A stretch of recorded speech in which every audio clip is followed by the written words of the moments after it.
Di dalam nama Tuhan Yesus berbicara, Shalom semuanya, mari kita belajar apologetika untuk kemuliaan nama Tuhan Yesus, bukan diri sendiri. Saya bisa salah, Anda bisa salah, tapi firman Tuhan tidak mungkin salah. Nah, di video kali ini kita akan membahas satu tema dan dengan judul Dua Tanda Menerima Roh Kudus. Ya, kenapa kita bahas ini? Karena mungkin ketika seseorang membaca Alkitab ya, ketika dia membaca perjanjian lama dan dia membaca perjanjian baru, mungkin orang akan menemukan, loh, kok tanda menerima Roh Kudus di perjanjian lama dan perjanjian baru sepertinya berbeda ya. Nah, apakah benar berbeda, dan kalau berbeda, berbedanya seperti apa? Nah, di sini ya kita akan membahasnya ya. Kalau kita lihat ke perjanjian lama, ada orang yang sudah menerima Roh Kudus. Tuhan mencurahkan Roh Kudus ke beberapa orang, ya termasuk adalah kelompok golongan nabi-nabi. Dan ada juga orang-orang yang Tuhan berikan Roh Kudus, seperti Daud dan Saul. Saul ketika dia dipilih Tuhan, Tuhan juga curahkan dia Roh Kudus. Dan seperti kita buka di 1 Samuel 10 ayat 10 ya. Ketika mereka sampai di Gibea dari sana, maka bertemulah ia dengan serombongan nabi. Lalu Roh Allah berkuasa atasnya dan Saul turut kepenuhan seperti nabi di tengah-tengah mereka. Nah, kalau kita lihat pakai bahasa Indonesia ya, kita akan bingung, kepenuhan itu apa sih?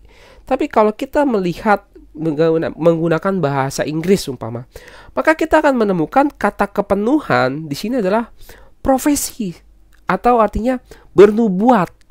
Ya, kalau kita lihat bahasa terjemahan lama, maka kita akan menemukan yang dimaksud dengan kepenuhan ini adalah bernubuat.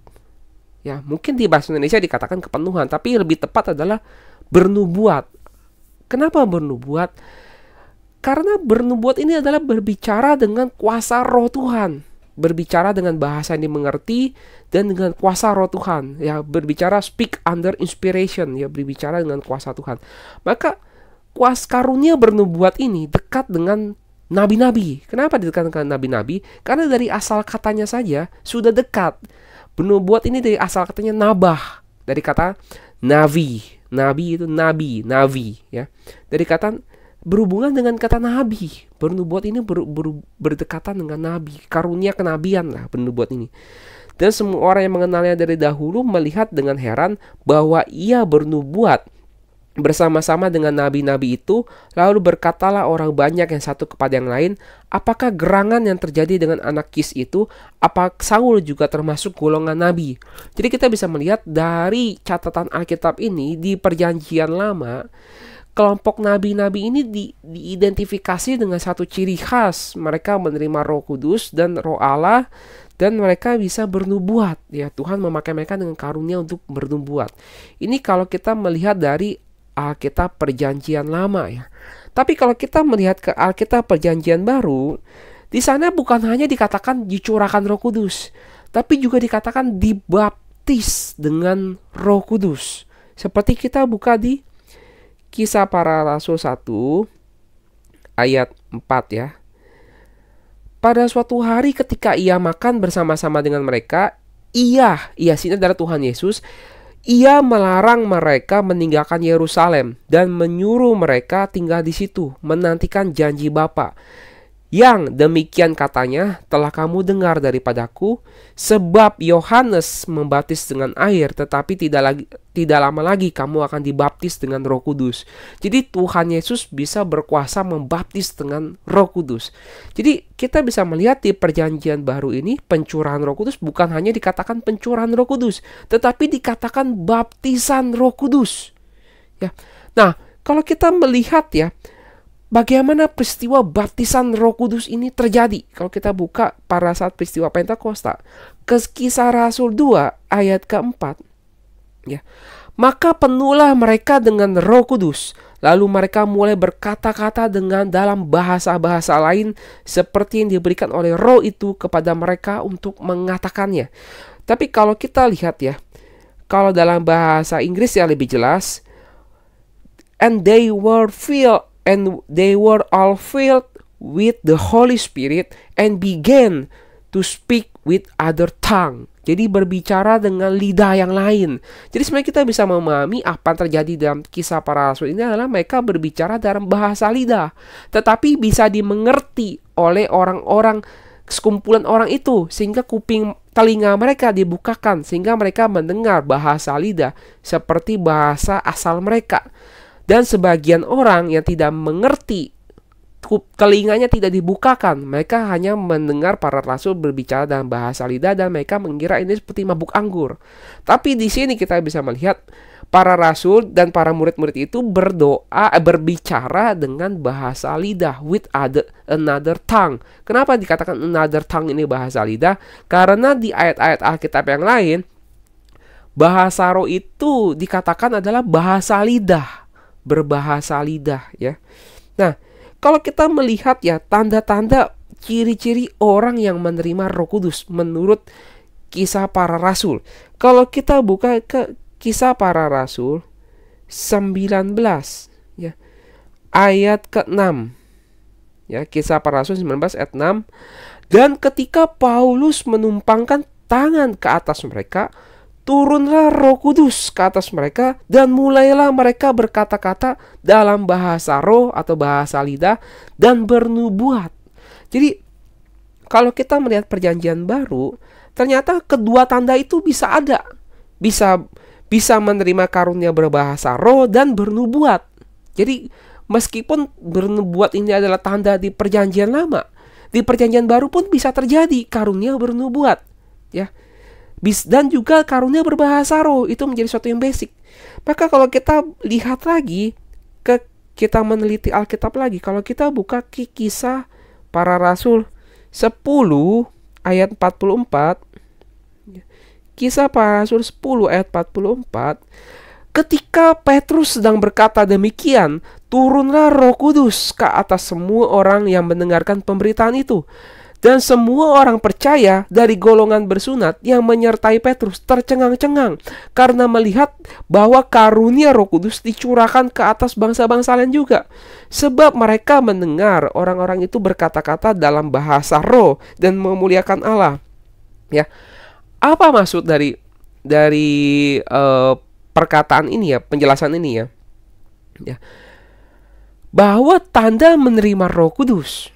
Ya, kalau kita mempelajari peristiwa-peristiwa di Kisah Para Rasul, tandanya jelas, yaitu berbahasa roh atau berbahasa lidah. Itu sebagai tanda paling basic. Orang menerima Roh Kudus ketika dia berbahasa lidah atau berbahasa roh. Nah, karunia bernubuat tidak semuanya menerima karunia bernubuat, tetapi yang pasti tanda seseorang bisa memastikan sudah menerima Roh Kudus atau belum adalah berbahasa roh. Maka kalau kita lanjut ke ayat 47, lalu kata Petrus, bolehkah orang mencegah untuk membaptis orang-orang ini dengan air, sedangkan mereka telah menerima Roh Kudus sama seperti kita? Artinya di sini Petrus menegaskan bahwa Cornelius dan orang-orang di rumahnya itu sudah menerima baptisan Roh Kudus. Sama seperti para rasul, dengan tanda berbahasa lidah atau berbahasa roh ini. Jadi berbahasa roh menjadi tanda basic, tanda wajib untuk kita mengetahui kita sudah menerima Roh Kudus. Roh Kudus adalah, berbahasa roh adalah bukti nyata seseorang telah menerima Roh Kudus. Ya. Nah, mengapa dikatakan menerima Roh Kudus di Perjanjian Baru ini adalah baptisan kelahiran kembali? Dikatakan sebuah baptisan sebab menerima Roh Kudus ini bukan hanya seperti Perjanjian Lama di mana para nabi dicurahkan Roh Kudus untuk menyampaikan misi Tuhan untuk bernubuat. Bukan saja itu, tetapi menerima Roh Kudus di Perjanjian Baru adalah untuk dibaptis. Baptis itu adalah baptis untuk kelahiran kembali. Karena Tuhan Yesus sudah mati di atas kayu salib, sudah menebus dosa umat manusia, dan dia sudah membuat ciptaan baru, manusia baru di dalam diri dia. Maka dia mengajak umat orang percaya untuk dibaptis, baptisan kelahiran kembali, yaitu baptislah oleh air dan roh, seperti kita buka di Yohanes 3 ayat ke-5. Jawab Yesus, "Aku berkata kepadamu, sesungguhnya jika seorang tidak dilahirkan dari air dan roh, ia tidak dapat masuk dalam kerajaan Allah."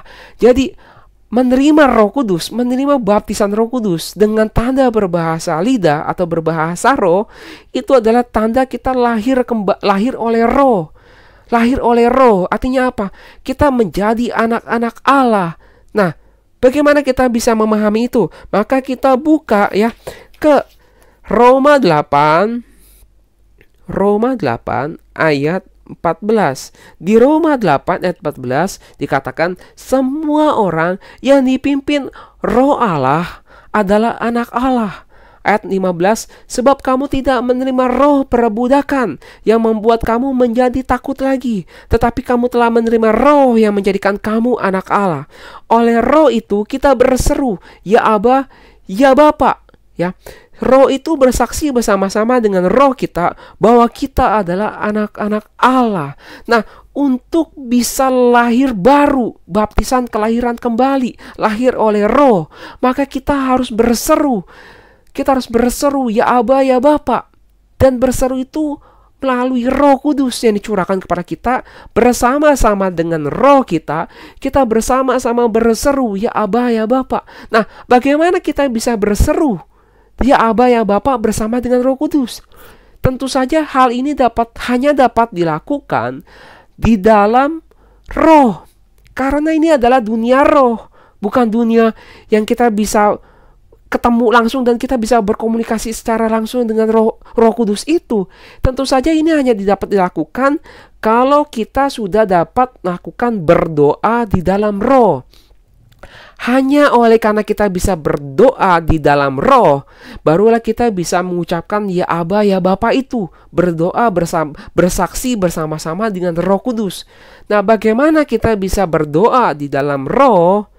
Nah, jadi kita udah mengkerucut nih. Bagaimana caranya kita bisa lahir baru, lahir oleh roh? Kita harus menerima baptisan Roh Kudus dengan tanda berbahasa roh. Mengapa dengan tanda berbahasa roh?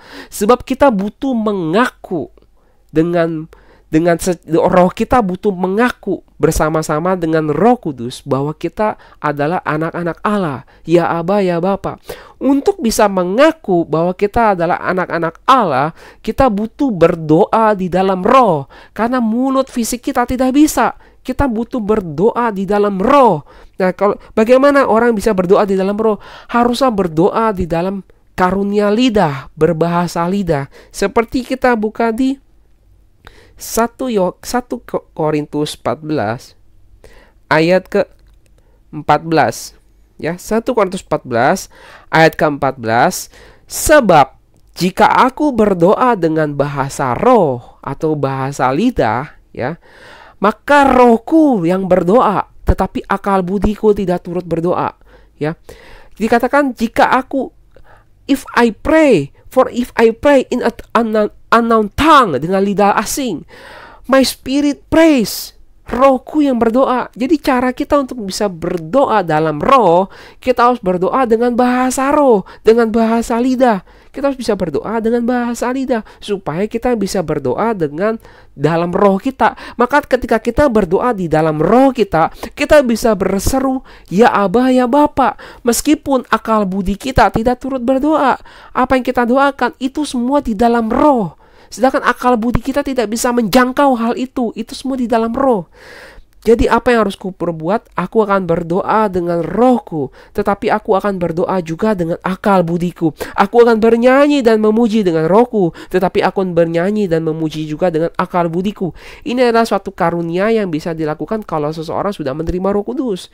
Ketika seseorang menerima Roh Kudus, ketika dia berbahasa lidah, meskipun orang itu di dalam bahasa lidahnya, dia tidak mengerti arti dari bahasa roh itu, tetapi dia bisa menggunakan juga dalam hatinya untuk menyampaikan doa-doa dengan bahasa akal budi, bisa dimengerti oleh diri dia gitu. Jadi kalau orang sudah menerima Roh Kudus, dia bisa memahami bagaimana caranya bisa berdoa di dalam roh dan di dalam akal budi juga, ya.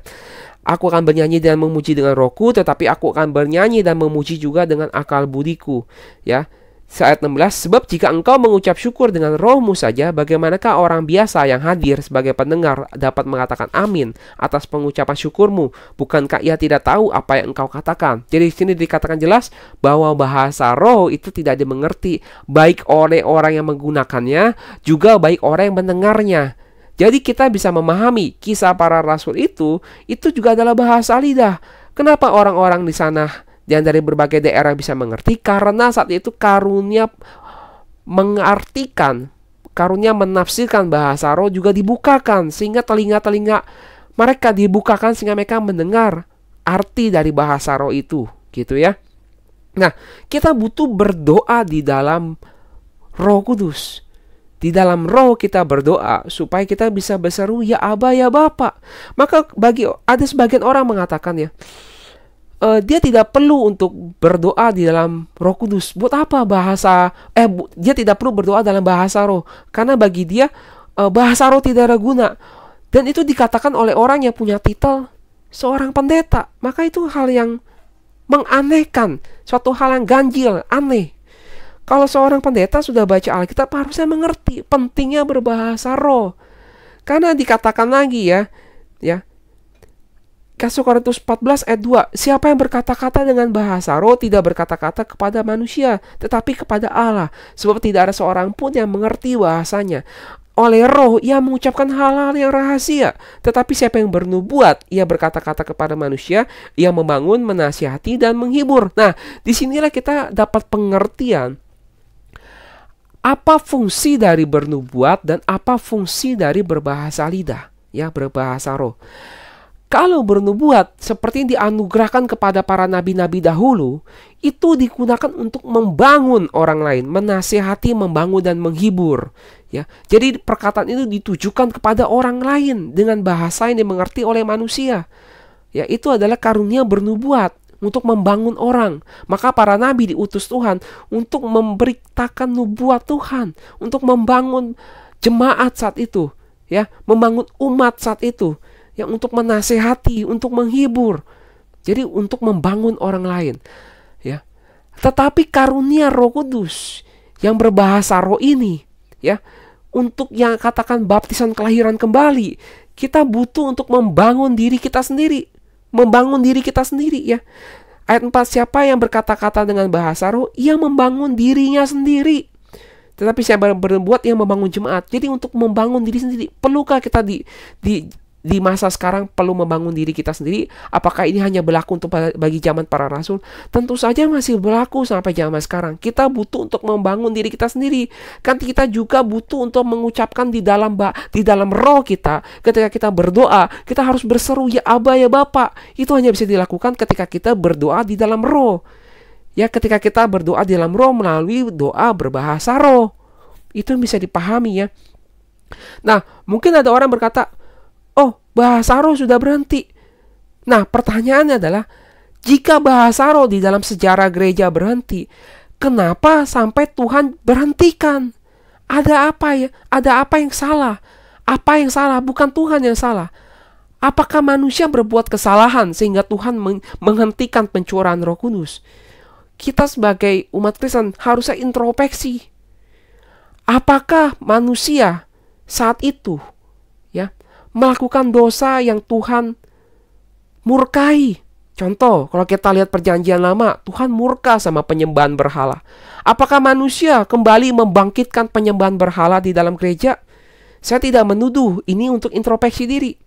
Jika Tuhan mengatakan Yesus adalah kepala gereja, dialah Kristus yang memimpin gereja, apakah manusia berani menggantikan posisi Kristus dengan seseorang yang memimpin gereja selain Kristus? Ini bukan menuduh, tapi ini untuk introspeksi saja. Nah, jika kita menyadari Roh Kudus yang adalah mutiara, yang adalah materai jaminan keselamatan itu, ya, ternyata sudah tidak tercurah lagi, maka kita harus mencari lagi kapan Tuhan akan mencurahkan kembali Roh Kudus ini. Dan puji syukur kepada Tuhan, kita tahu Tuhan itu penuh kasih setia. Menjelang kedatangannya di akhir zaman ini, Tuhan sudah curahkan kembali Roh Kudusnya. Tuhan curahkan kembali Roh Kudusnya dengan orang-orang kembali berbahasa lidah, kembali berbahasa roh. Untuk apa? Untuk mendirikan kembali gereja benar zaman para rasul. Ya. Dan pilihan ada di tangan kita. Apakah kita mau mendengarkan seruan itu atau kita tetap cuek? Ya. Kembali lagi kita akan tutup satu ayat ya. Ke Efesus 6 ayat 18. Dalam segala doa dan permohonan berdoalah setiap waktu di dalam roh. Ya, berdoa di dalam roh. Dan berjaga-jagalah di dalam doamu, itu dengan permohonan yang tak putus-putusnya untuk segala orang kudus. Ya. Kalau kita melihat dalam bahasa Inggris juga dikatakan praying always with all prayer and supplication in the spirit. Jadi kita bisa berdoa dalam bahasa roh, dalam roh kita bisa berdoa bersama-sama, nggak harus sendirian. Ya, harus bersama-sama dengan para pendoa, karena walaupun kita berdoa bersama-sama dengan banyak orang, masing-masing doa ini ditujukan kepada Allah. Tidak perlu ada yang menafsirkan dan tidak perlu ada yang menafsirkan. Kenapa? Karena tidak perlu disampaikan kepada manusia. Ini untuk bersama-sama berkata-kata kepada Allah. Jika disampaikan kepada manusia, ditujukan kepada manusia, maka harus ada yang punya karunia untuk menafsirkan. Tapi jika tidak ditujukan kepada manusia, kembali ke fungsi utama, bahasa roh ditujukan untuk berkata-kata kepada Allah. Ya. Jadi jika seseorang tidak mempunyai karunia untuk berbahasa lidah, bagaimana dia bisa berdoa setiap waktu di dalam roh? Apakah ini hanya berlaku di perjanjian lama saja? Di masa awal-awal perjanjian baru saja, dan sekarang sudah tidak berlaku lagi? Tentu saja kita percaya firman Tuhan ini kekal, masih berlaku untuk sekarang, terutama di zaman di mana Tuhan sudah curahkan kembali Roh Kudus zaman akhir ini untuk mendirikan gereja sejati, gereja zaman para rasul yang berdiri kembali. Dan kita mengenal karunia penerimaan Roh Kudus yang dikatakan adalah baptisan Roh Kudus, adalah baptisan kelahiran kembali, lahir baru. Kita bisa menyebut ya Aba, ya Bapa di dalam roh. Di dalam kita berdoa di dalam bahasa roh, roh kita dan Roh Kudus bersaksi bersama-sama untuk mengatakan ya Aba, ya Bapa, dan kita menjadi anak-anak Allah. Silakan saudara-saudari memilih. Carilah kebenaran. Biarlah segala kemuliaan bagi nama Tuhan Yesus. Haleluya. Amin.